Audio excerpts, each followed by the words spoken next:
Editor for the Cook Political Report, updating his outlook for the balance of power after the midterms. Dave Wasserman predicts Democrats will gain 30 to 40 seats in the House. Now, you know, they only need 23 to be in the majority. Wasserman also cautions things very well could change before Tuesday. So let's bring in Fox News contributor Karl Rove to help break it down. All right, Karl, let's start there with those numbers. If the Cook Report is right, then it is over for the GOP on the House side. Yeah, this was an increase. Last week they were estimating between 25 and 30 Democrat pickup. Now it is 30 to 40. This could happen, no doubt about it, but I want to put things in a little bit of perspective. There is a power of incumbency. And over in 9 of 10 midterm elections since 1974, more than 90% of the incumbents have been reelected. In 2016, it was 97%.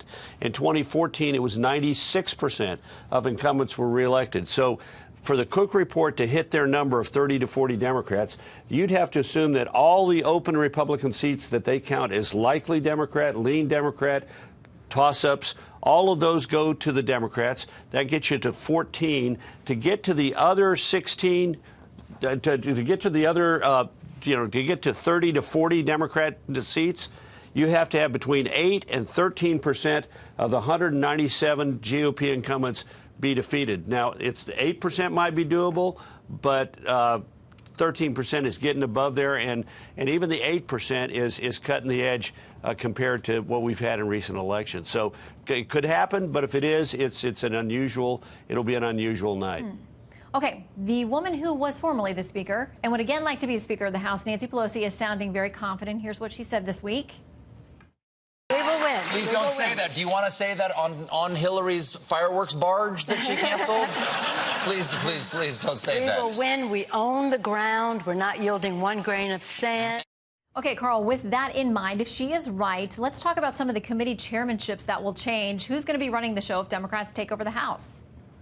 Well, they have a sort of a seniority system, and so we will have a lot of near octogenarian chairmen if the Democrats take over the House, and there'll be some rambunctious ones. Jerry Nadler of New York is the likely Judiciary Committee chairman. He's already signaled that he'll be using the power of the Ways and Means Committee to get at the president's tax returns. We have Elijah Cummings of Maryland, who will be chairman of the Oversight Committee. He's talking about issuing subpoenas. We'll have Maxine Waters, the chairman of the Financial Services Committee. So we'll have a number of Democrats out there as chairman of these committees who are going to be rather rambunctious. Let me suggest one other thing. If the Democrats do take control, I'm not certain that Nancy Pelosi is Speaker of the House. Yeah, I was going to ask you about that.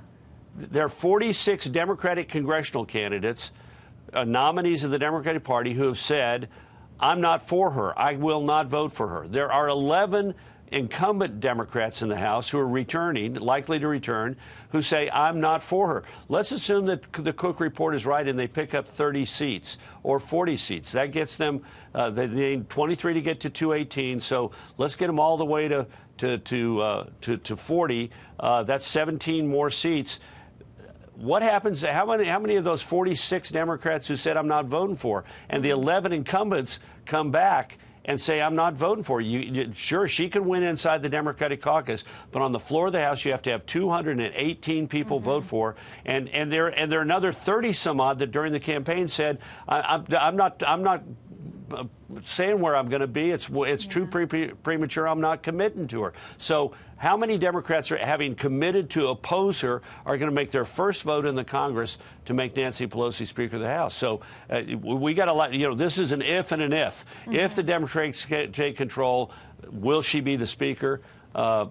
These are both open questions, particularly the second one. A lot more folks standing up this time around to say that they're a no, as you point out. Yeah. So we'll see. I have never seen this big a list of public opponents to the likely to a former Speaker who wants to be Speaker again, potential Speaker. All right, Karl, come back soon. Bring your whiteboards back.